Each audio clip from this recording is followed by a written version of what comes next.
wasumabere wa baabi a wo kwakɔhwɛ de nya wasɛm abrabɔ na ayɛbɔ no obi ane ne hyɛbrɛ ebi a me hyɛbrɛ ne sɛ me da varandem why na do so hwɛ dwa no if you were a me wo fi wo bro wan so ya me bo woni so ma o yire yira ho na wo dan ale dan ye ntiaka wo dan ye ntiaka wo patu sa wo na me hwan kro mo na hawa tu so be me sola think asa no wape e dey cross ni ye no ha wotimi kan sika na wosia gumi so ntobro dadi wo de no de treme sade wo de yi sika na hyeda fa kan treme na me hwese de wo sika wo be ha dan na call baabi na mo mama me mfa nipa mafie na wo nsa ntwa woni hwe ne to na pode na wo je woni ba na me di atwa ade na wo ye dan na wo ye no wo to be gu nsa wo be mi fie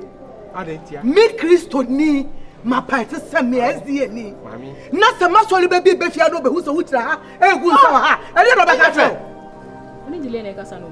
no so ne Kevin Taylor na kasa oni delay asa woni ne Kevin e ma nyina mu Pro Max also e na oni me kasa sa e ma mu nyina so Pro Max so hey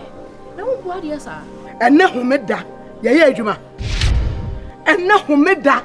ye twetwe pipe no hey madam who di fast boy na de boy no na ka kira wo sama sra na de na po na ka kira wo sama sra na de onso be ka sa na po ka sa anye na mo betu se mpenifo te sa ye yete ha na antia boy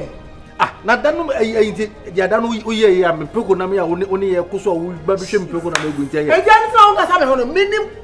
anka me ma wo twemu ko ye prego hu beef peja anya ma fi ba asese me sami me de me fie na ka kyam sami me peja me niam what do you mean sa ho wo kan na nka me hwe ni so bia nipa boni forward your scan account what say was akoko no ai be ni a oni aduru ho